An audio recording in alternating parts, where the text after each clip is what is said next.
Indeed, in recent months, a barrage of cyber attacks have plagued companies, with hackers breaking into the digital vaults of United Health Group, the auction house Christie's, and MGM in Vegas. In each case, the hackers demand big ransoms or threaten to inflict bigger damage.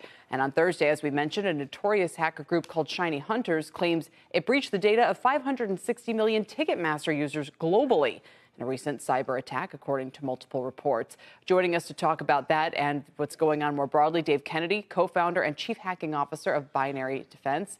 Dave, it's good to see you again. And do they just keep getting bigger? What's going on here? Well, I think you're seeing a lot of success with these ransomware groups. You know, you look a few years ago and they were maybe getting 100,000, 200,000 type of payouts, and they've moved to much larger organizations like you saw United, MGM, Caesars. And the payouts are astronomical. LV, one of the largest groups, reportedly out of Russia, is estimated to have over $300 million in ransomware payments alone. So they're making a ton of money going after larger organizations. And that money then is then put into more sophisticated attacks. So they build better weapons to attack these organizations and companies. They're more efficient in what they do. They get affiliates that help them go after these big companies. So it's just scaling. It's essentially a whole nother business revenue model, you know, for these organized crime groups. And they're going after some of the largest companies in the world now because they're having that much success. If you were consulting, as I assume you do, to some of these big companies, and a company, let's say United Health, is subject to an attack, or Ticketmaster or whomever, and they face ransomware, what would you tell them to do? Pay it?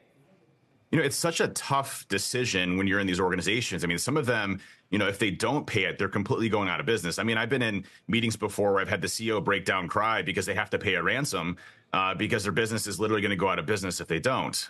In other cases, you know, you may be able to actually recover, and it's a painful process during that period of time. You look at what MGM was able to do. You know, they experienced over $110 million worth of damage, but did not pay the ransom, whereas Caesars paid, you know, $15 million for the ransom because it was the easiest way to recover. You know, my advice is, based on the situation, you know, is always to not pay the ransom if at all possible. But again, if the business can't operate, they're going to go out of business if they don't. Sometimes the only option is, unfortunately, to pay the ransom. Does this mean that cybersecurity is not working? What do we know about the cyber defenses that each of these companies have had in place prior to the event? You know, listen, these companies have full-fledged cybersecurity programs, but the issue that you run into is scale. You know, the larger you are as an organization, the larger your attack surface becomes, you know, more ports and protocols and things, and more services that you use from third parties, cloud providers, which creates these opportunities for these attacks to be successful. It really only takes, you know, one user, for example. If you look at the case of MGM, you know, they're able to use essentially AI voice modulation to remove Russian accents, you know, call up the help desk and then, you know, impersonate somebody. These are, you know, sophisticated attacks, yet very difficult to protect against. It's not that cybersecurity isn't working. It's just the scale of these organizations and companies and how they're kind of modeling how they look at their organization's growth and capacity.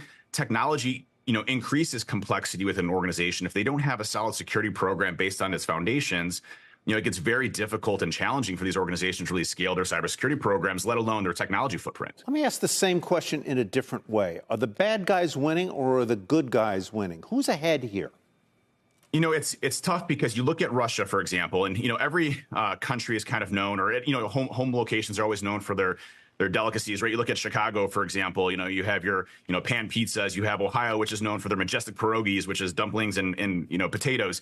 Russia's known for their organized crime groups and how they, you know, have impunity within the Russian government. So you have these groups that are making hundreds of millions of dollars, you know, sending out, you know, hundreds of millions of dollars of research and development and sophistication. And then you have, you know, cybersecurity programs that maybe have, you know, $5 million or $10 million, maybe 5 or 6% of the overall IT budget. So the scalability of how much money is being thrown on the attacker side versus defensive is definitely outweighed, especially when you start getting into groups like China, Russia, North Korea. It's a hard scaling issue. The companies are trying as much as they possibly can.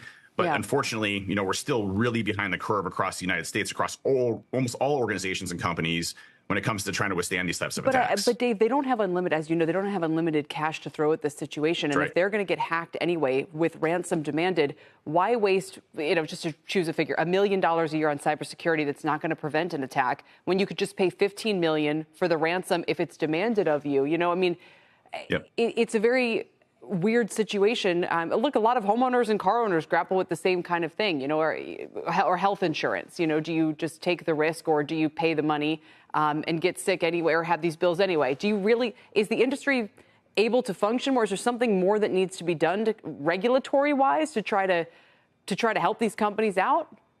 That's a great analogy on the payment versus, having to invest into cybersecurity. What I can say is that, if we were able to go in and say like OFAC, for example, go and disable, us being able to pay, the United States being able to pay ransoms via Bitcoin and those types of methods, these ransomware groups would probably shut down within 3 to 6 months, but the United States would experience a substantial amount of pain. So regulatory wise, absolutely, there's things that we can do to reduce the impact of these ransomware groups and the amount of money that they're getting. The problem is they want to go through the pain and suffering of 3 to 6 months of organizations that wouldn't be able to recover from these.